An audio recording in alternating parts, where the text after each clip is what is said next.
Lucky Shot brings you this episode of the QA.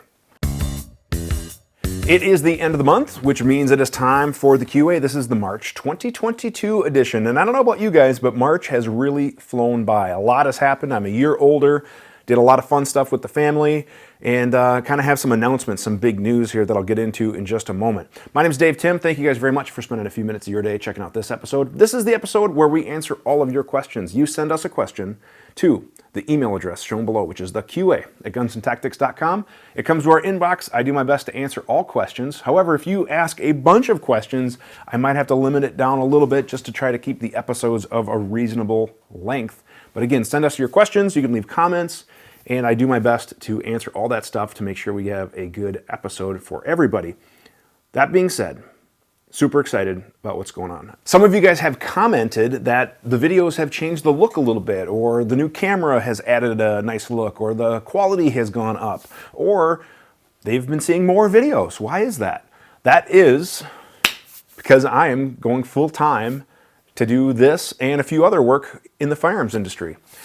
Those of you guys that know me outside of the channel or maybe have followed along know that I've been a police officer, a night patrol supervisor for a long time. I'm actually coming up on 20 years. This year it's 20 years, and I am hanging it up. Some opportunities didn't quite go as I'd hoped on that career path, which super fine with. I'm okay with it because other opportunities have opened up, and here I am now being presented with even better opportunities that I'm way more excited about to be able to do this kind of stuff full time. I get to work from home, no more nights, no more weekends, no more wrestling on the round with turds.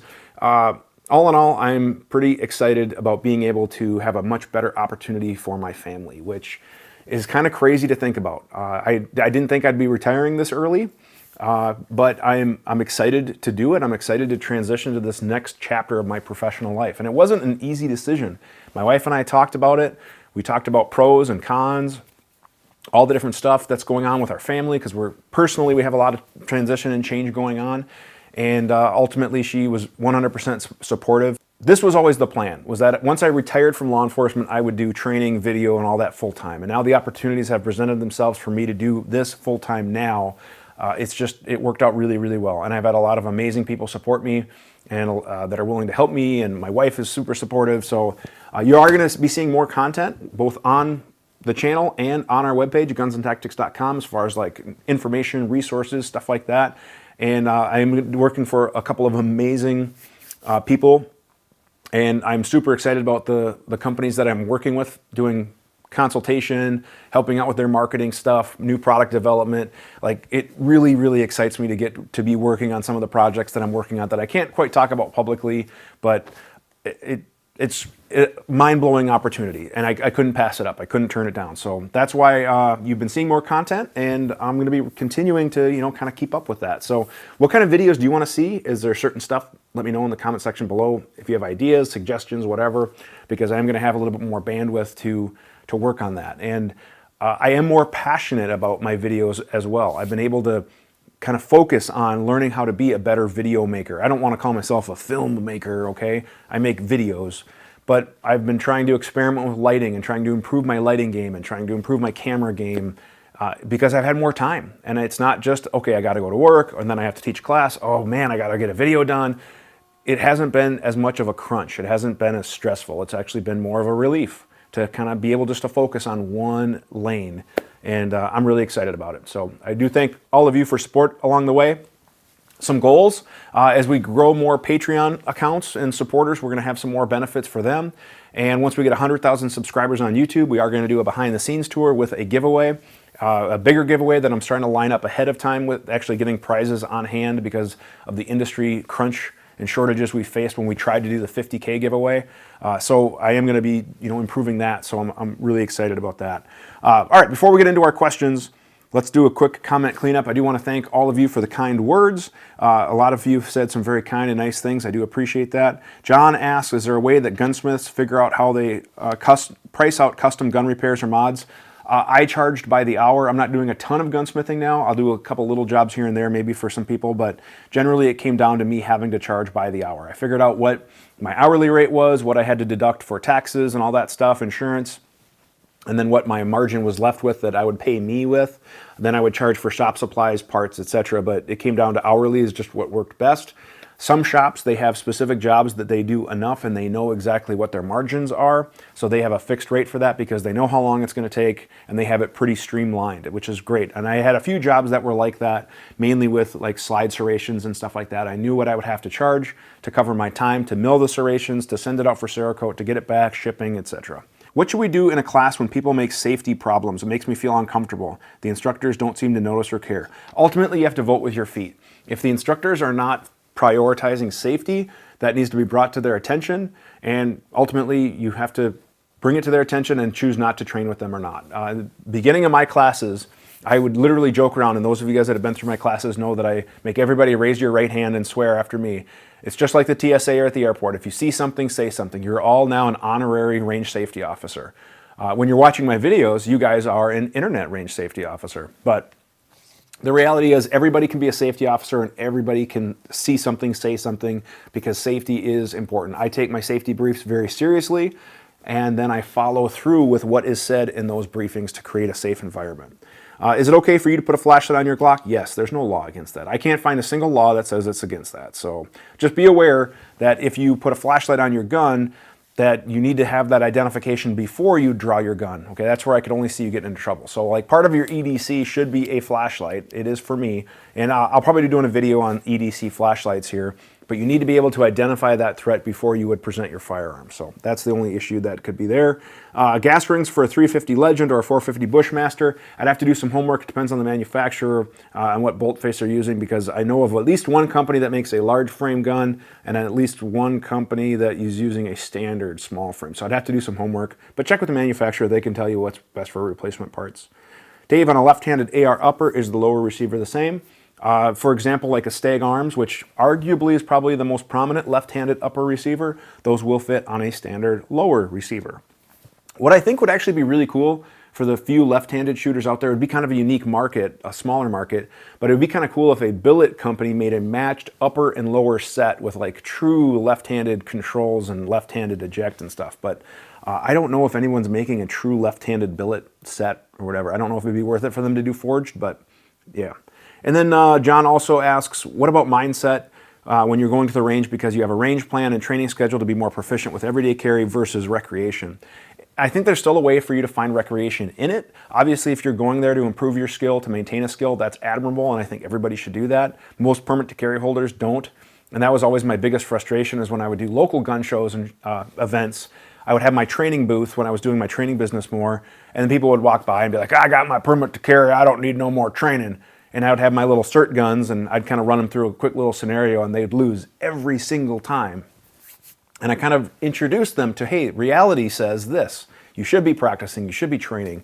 So it's, yeah, it's frustrating, but still try to find some recreation if you're looking to make it fun. Maybe consider joining an action pistol league like USPSA type events or something like that. Or try to find a new drill, something to kind of bring a little bit of enjoyment to it. So that's just my thoughts there. Let's get to the regular questions before this episode gets too off the hook.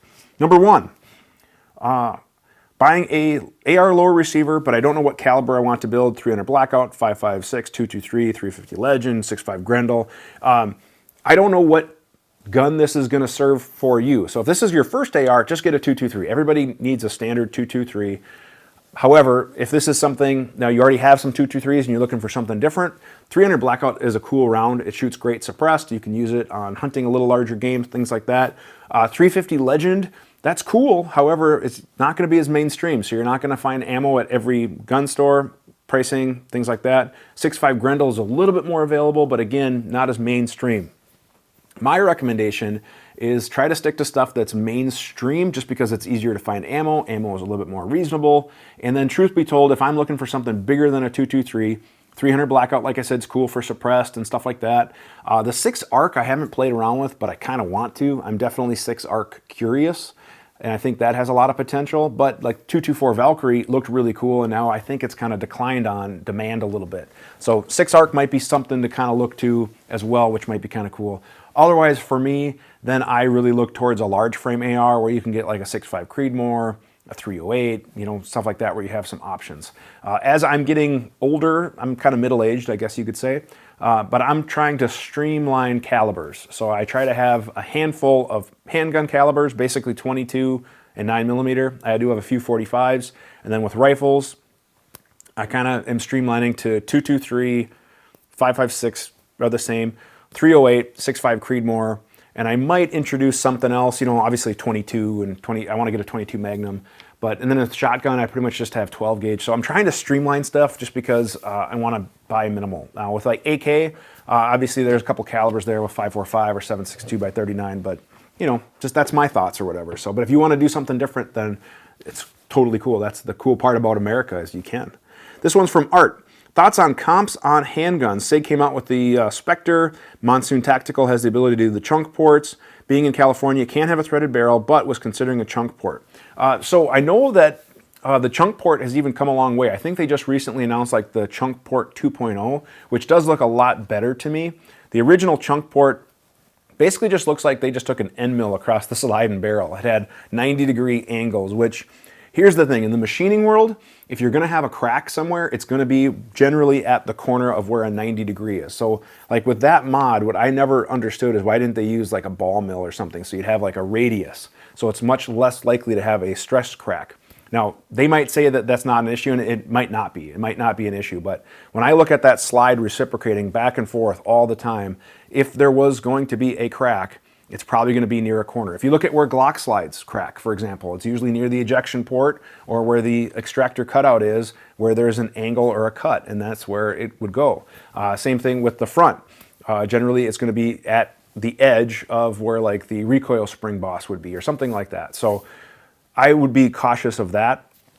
The other thing to be cautious of whenever you have any of those ports that are basically cutting into the barrel is you could have jacket separation from the bullet, meaning that the copper jacket of the bullet could be grabbed by that edge and it could cause some of that jacket to separate. We have seen that in the industry, so be cautious of that as well. As far as a reduction in recoil, yeah, I've heard sometimes they can reduce up to about that 25%-ish recoil, so that is something to consider. But there's no free lunch versus a dedicated comped gun versus a aftermarket modified gun. So keep those things in mind as you're choosing to modify your firearms, which there's no problems in modifying. Should you modify a carry gun? I talk about it right up there.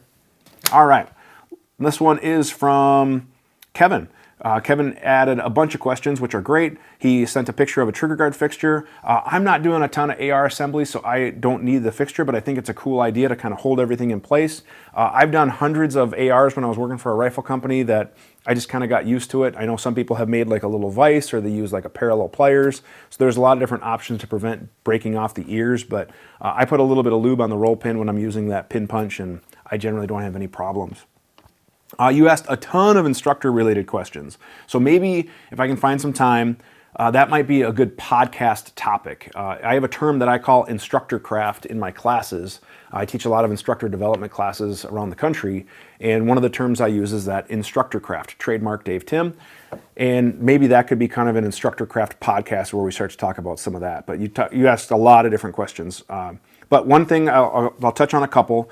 What do you think it makes it so difficult to logically explain and discuss trigger and sear mechanisms even in a professional gunsmithing environment? Is it an ITAR issue, whatever? No, it's not. But a lot of manufacturers, from the armorer's perspective, they don't condone that because it can bring up a liability, okay? So anytime someone's modifying those things, you could potentially induce a user stoppage or something like that, and that's obviously a bad thing. The Gen 5 has an improved trigger, but nobody will say what. Well, one of the things they improved on was the firing pin safety surface. Part of the trigger bar with that little tab that would slide back and engage the firing pin safety has been improved, so it has less drag. So that's one thing. And then you did make a comment like, nobody believes that it gets better with 5K rounds. Well, actually they do, because those metal on metal surfaces kind of burnish or polish. That's why if you search like the 25-cent Glock trigger job, people were basically breaking that in ahead of time by polishing all these surfaces, because with a Glock trigger, there are different surfaces that move and drag, and that drag is definitely a direct correlation to how the trigger feels. So a trigger can improve over time. Like I'd get some old high round count Glocks that would come in and they have a really smooth trigger. It's because those surfaces were polished and burnished, and that's what people were trying to speed up with that polishing trigger job. The Vulcan reticles, I've only played with them a little bit at class. I like the idea. I'll probably do a separate video and I'll get one on hand and talk about the pros and cons, but for those of you guys that don't know, it's a pistol red dot. Like this is a Holosun that I have here, but the reticle has a center triangle and then it has a huge halo that you can only see when the gun is tilted into a certain extreme angle, but when you're looking through the optic how you're supposed to, you just see the center triangle or aiming point. But it gives you an indicator, so if you're way up here, you'd see the bottom of the circle. If you're low, you'd see the top, etc. And like I said, I think it has merit, I think it has ideas, but it probably deserves its own video. Handgun grip, teaching different people. What are some different ways that people can teach? Ultimately, that comes down to a good instructor realizing that people are different shapes and sizes and different techniques have to work. I've taught all sorts of different people, particularly cops, small statured, big hands, small hands, whatever. Again, probably a lot to go into, but let me think about maybe how I could address that in a future video.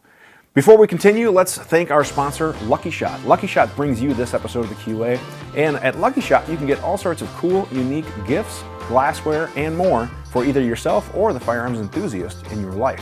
Definitely something unique and something cool, whether it be their signature bullet glassware or some of their other unique firearms themed gifts.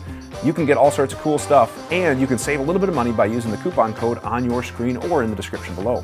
Save yourself some money, it helps us out, and you get some really cool stuff. LuckyShotUSA.com brings us this episode of the QA, and we appreciate their support.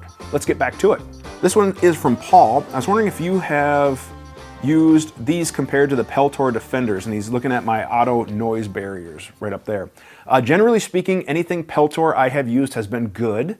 However, some of their entry-level consumer stuff is not as good, but I used some of the higher-end Peltor stuff in my career and things like that, and all in all, the auto stuff is just amazing. Whether it's the in-ear micros, whether it's the noise barriers, it's my go-to stuff. You can check out my videos. I'll put cards up there. I'll put some links in the description on where you guys can get some auto stuff, but if you're looking for high-quality ear pro, it is my favorite ear pro to date. It's what I use in all my videos. My headset's over there, or I use the micros, and it is just awesome, awesome ear pro. I highly, highly recommend it. I can't recommend it enough, in fact.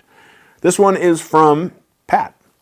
Really enjoy the channel. My question is in reference to optics on pistol. How do you feel about slaving the dot to the irons? Hard no. And actually, I do have a video on this coming up in the next 2 weeks where I'm talking about that very topic. I even have some cool visual aids to see kind of what I'm seeing, if you will. But the reality is we should ignore those iron sights completely when we're shooting a red dot on a handgun. We are focused at the threat or at the target, not focusing on the iron sights at all. If we were slaving it, it kind of negates the point of having the red dot. So if we come up and we then look to align that dot to the sight, there's no point to it. It's not going to increase accuracy or precision or anything like that, and we're just wasting time by having to align one thing to one thing, then to the target, when all I could be doing is looking at the target and putting the dot on the target. So they are separate sight systems. It's not like a rifle. There's no co-witnessing. We don't slave them at all. When I zero or begin with, I ignore those iron sights. Okay, I put the dot on, I mount it. You can check out my how to zero a red dot video up there that I recently did just last year. And all I'm doing is I'm getting on paper and I'm adjusting it because I'm not shooting it anywhere near those iron sights. Those iron sights are at the bottom. They have my window, and then the dot should be somewhere here, and I don't want to shoot with that dot at the bottom of the window, which would have to happen for me to slave those. So definitely don't want to see that happen. Again, I have a video coming out on that, which I think you'll find really helpful, and I made some graphics and stuff to kind of show that and kind of visually explain it as well, because I think that is a very, very important topic. So I do appreciate that. Thank you very much, Pat, for that question. This last question is, I'm sorry, you don't want to be named? Okay, I apologize. From a viewer who's new and really wants to learn about carry ammunition. Is it important to have separate carry ammunition for your carry gun versus your practice ammunition, and what are the differences? This is a great question, and I think it's probably something that would be kind of a cool future video idea, but for those of you guys that don't know, practice ammunition is generally that cheaper ball or full metal jacket ammunition. It's good for punching holes in paper, things like that. But it doesn't have a whole lot of ballistic effectiveness on soft tissue, i.e. an animal or a human being that might be considered a threat. Those types of ammunition are generally a hollow point or a ballistic tip or something like that, and they're designed when they strike that soft tissue to expand or blade open, and that increases the the effectiveness of that round to cause damage. I did do a couple of videos a long time ago, I'll post links up there, where I met with ballistics expert Johan Boden from Federal ATK, and he is literally a walking encyclopedia when it comes to ballistic information. But we have one that in particular that we talk about handgun ammo and why it's important to do that. So it hasn't been a widely viewed video, but the nuggets of information that are in that video are truly, truly priceless. Like he's literally a ballistics guru, a been there, done that guy, and he has a ton of info. So check out that video. But the answer is yes. You should be carrying a specific defensive ammunition in your carry handgun, and you should make sure when you get that new gun that works really, really well in that gun so it's reliable. I'm aware of a couple different guns that don't like hollow point ammunition. I don't have first-hand experience. I'm trying to test some stuff out, but you definitely want to make sure you test that ammunition that you want to carry.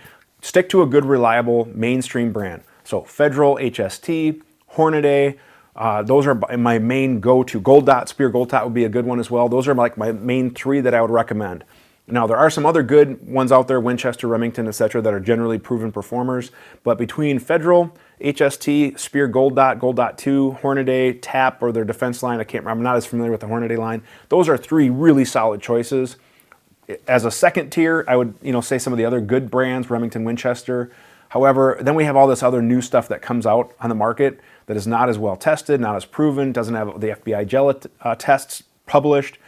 Some of that stuff comes and goes, and they'll come up with like, oh, it has maximum expansion and blah, blah, blah.